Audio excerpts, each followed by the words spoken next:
the smartest sports YouTuber, back with another video. And in this video, we're going to talk about the trash-ass Miami Dolphins fan base and why they have to be stopped. I mean, it's embarrassing, their obsession over the Bengals and Bengals fans. It's embarrassing. I mean, it seems like the Dolphins are big fans of Jamar Chase, Joe Burrow, and Jackson Carman, just every draft pick. For some reason, they are obsessed with them. Every time Jamar Chase gets brought up, oh, he's not creating that much separation in training camp. You hear about that? Oh, Jalen Waddle was better. Oh, Jamar Chase is a bust. I mean, you know how dumb you sound, right? Jamar Chase is 21 years old. Jalen Waddle's 22. He's turning 23 this season. Jamar Chase turned 21 in March. So Jalen Waddle's a year and a half older than Jamar Chase. Jamar Chase hasn't played football in a year and 8 months, it's going to be, until he actually plays a game. So you're talking about training camp, and he's not even struggling in training camp. He's having ups and downs, but he's not struggling. And this thing about separation is he was never the best separator. He was not drafted because he was the best separator. Everyone knew he was still wide receiver 1 on most people's boards, and people knew he wasn't the best separator. But what he is a freak athlete. If you look at his combine numbers and you compare him to DK Metcalf and Julio Jones, who are some of the best athletes coming out as a wide receiver, and you compare them, look at their 40 times. DK Metcalf ran a 4.33. Julio Jones ran a 4.39. Jamar Chase ran a 4.38. Look at their verticals. DK Metcalf and Julio Jones both jumped a 40.5-inch vert. Jamar Chase beat them both with a 41-inch vert. Their broad jumps are almost identical. So they're all freak athletes. Jamar Chase is a freak athlete, and people want to talk about, oh, he doesn't do this well, he doesn't do this well, but they don't want to talk about his strengths. And he has a lot of strengths, which are, he uses his strength very well. He has great positioning on the footballs. He runs a great slant. And the main thing the Bengals needed in their offense was a deep passing game. And he was Joe Burrow's best deep threat in college. I mean, he was the best receiver on a team with Justin Jefferson, and we saw how Justin Jefferson turned out.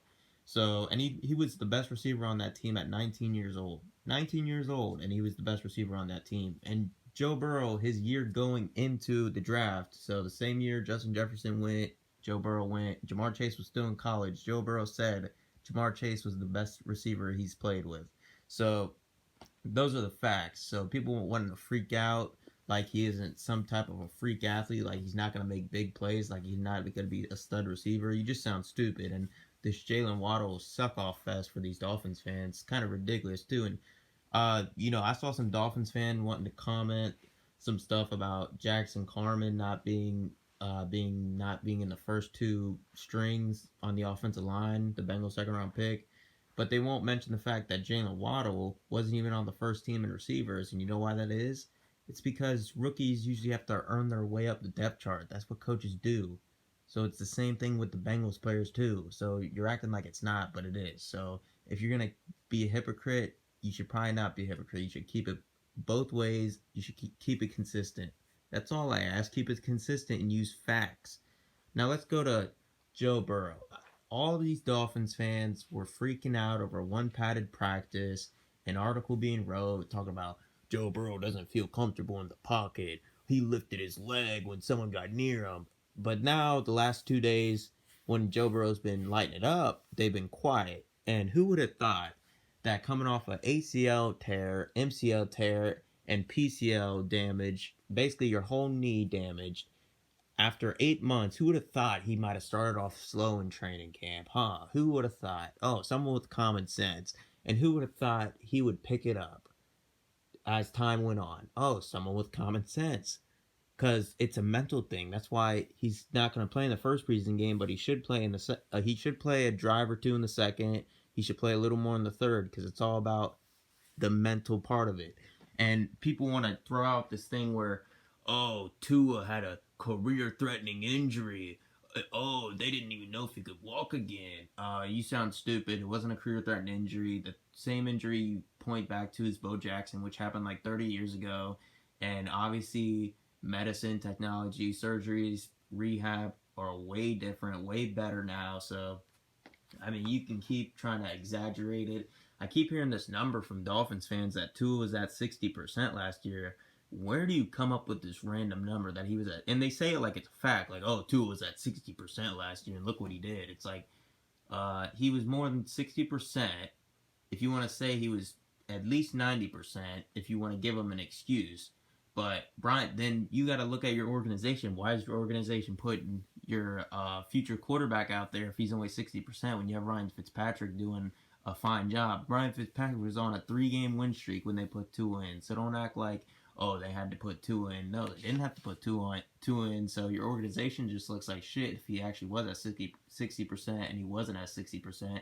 That's a made-up number by Dolphins fans. I don't know where they got it from. It's pretty pathetic, and you guys need to stop. This trash fan base, this pathetic fan base, this disgusting fan base. This fan base is awful. Worst fan base in sports, and that's a fact. And I love the hypocrisy Dolphins fans show when it comes to Jamar Chase, who's not even having a bad camp. I mean, if you would have listened to Dolphins fans, he would be having a terrible camp, but he's actually not having a bad camp. He's having a solid camp. And you realize Jamar Chase is going to help out T. Higgins and Tyler Boyd. He's also going to help those guys out, and those guys are going to help him out. So that's just helping the whole offense. You're going to have to single cover either Jamar Chase or T. Higgins. And right now, T. Higgins is looking like a beast. 6'3", 6'4", big, and T. Higgins doesn't create much separation, but he's still a beast. So it's not all about creating separation. And the hypocrisy comes when the Dolphins fans try to say, oh, look, Jamar Chase is struggling in camp, even though he's not. But if that was Tua, you would say, oh, he hasn't played football in a year and a half. Actually, a year and 8 months he hasn't played football. And, oh, Jamar Chase is only 21 years old. But no, for Tua gets all the excuses. The offensive coordinator was against him. Ryan Fitzpatrick was against him. His own coaches were against him. The receivers just couldn't do shit. The offensive line sucked. The running game sucked. Everyone sucked around Tua except for Tua. Tua gets all the excuses in the world from Dolphins fans. And I know it's Dolphins fans and Alabama fans. So I get it. A bunch of two-and-years out there trying to defend their guy. I mean, it's pretty pathetic. They have to defend him so much because they know what he really is. He's overhyped. He was an overhyped bust. It's just, it is what it is. I'm speaking all facts.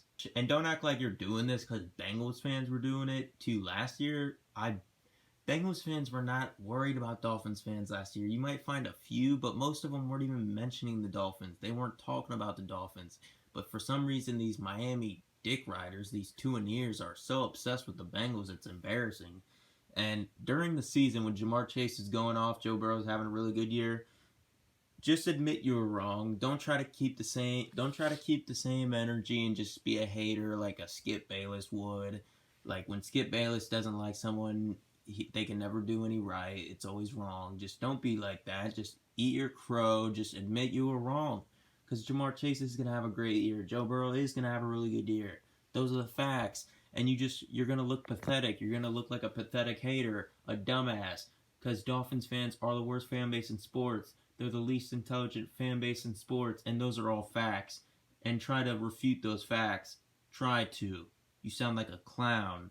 Jalen Waddle and Tua are not as good as Jamar Chase and Joe Burrow. That is a fact.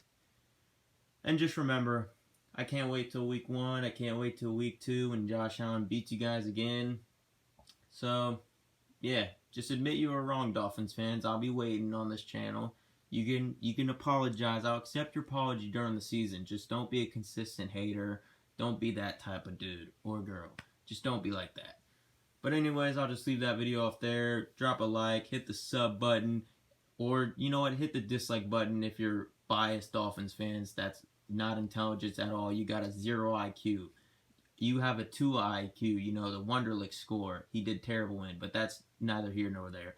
But yeah, hit the sub button, hit the like button, and remember, you just listened to the smartest sports YouTuber on the planet. That's a fact, and I'm out.